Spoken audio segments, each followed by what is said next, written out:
Hello cave dwellers, come on into the all new, bigger and improved cave. Let me show you around. RMC is supported by MonsterJoysticks.com. Level up your retro gaming with their joysticks featuring genuine Sanwa arcade parts. And OneClickPrint.com for your photos on canvas, acrylic, gifts and more. Local craftsmen and global delivery.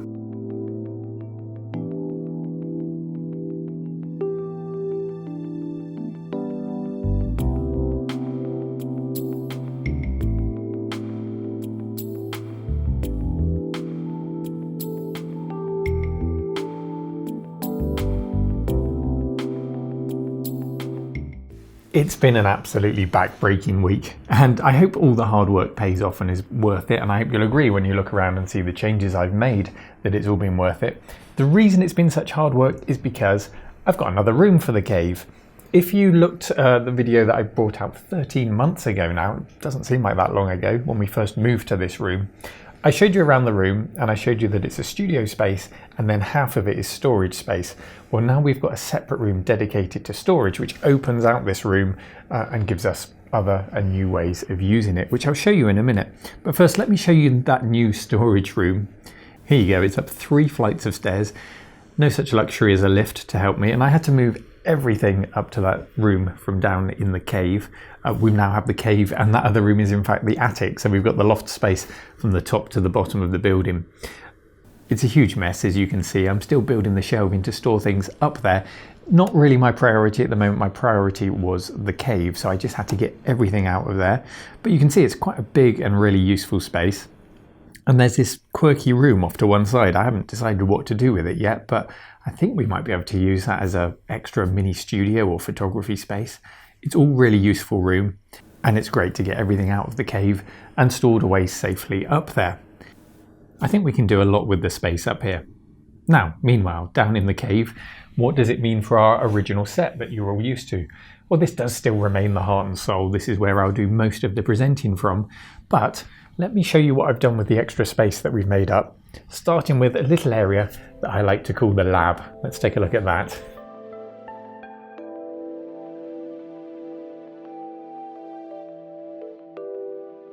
And here we are in the lab. I still have some work to do on the lighting, so I'm not casting shadows all over the place, but we'll get that sorted. The idea of this space then is that we don't have the distractions of all the RGB lighting and the apple crates. We're just focusing in on what's on the table. And what a table it is, check this out. I've got a button down here, and if I press it, we've got a motorized desk.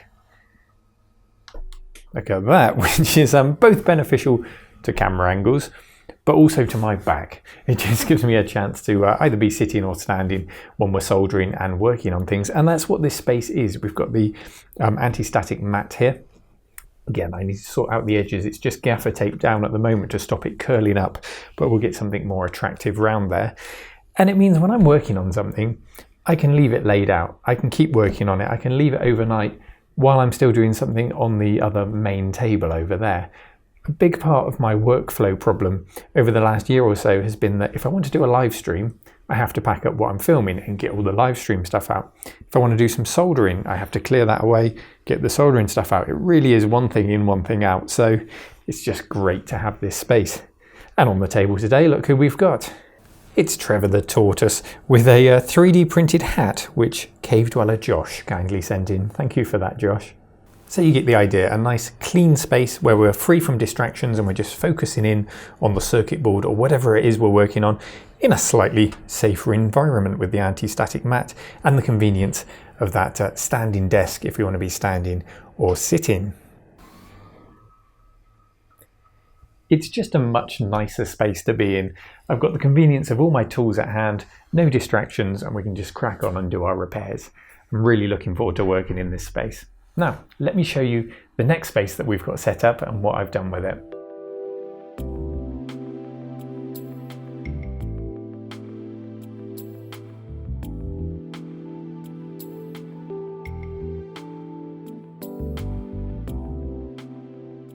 So what we have in this area is a desk completely dedicated to live streaming.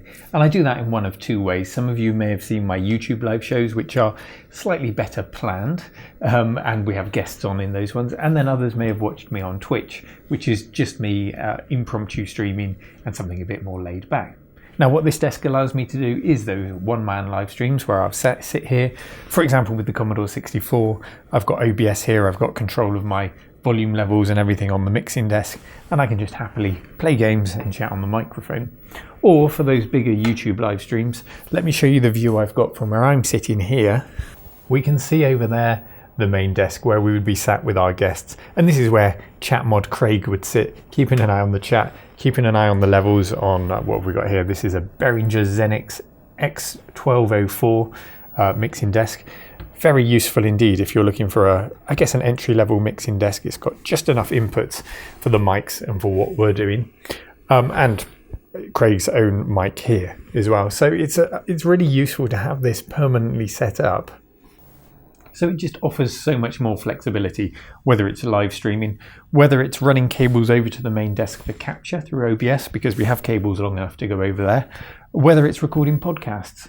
We might have the mics over at the desk with a guest, and we can record using the mixing desk in OBS over here to get a really nice quality recording without having to take everything out of the box, because this was all boxed and I had to take it out every time for a live stream, put it away after every live stream, which invariably would come with bugs. We'd set up a system and find the left audio wasn't working or something like that. By having the permanent setup, by not having to pack it up and put it away every time, we iron out some of those bugs and we get a much better quality stream, or at least that's the idea. I really like the setup here, and I don't know if you've noticed, I've lined the walls with LucasArts artwork. These are all 24 by 18 inch framed pictures, which I got framed and printed with the help of one-click print. I think they look great. I love coming down to the cave and being reminded of these LucasArts classics.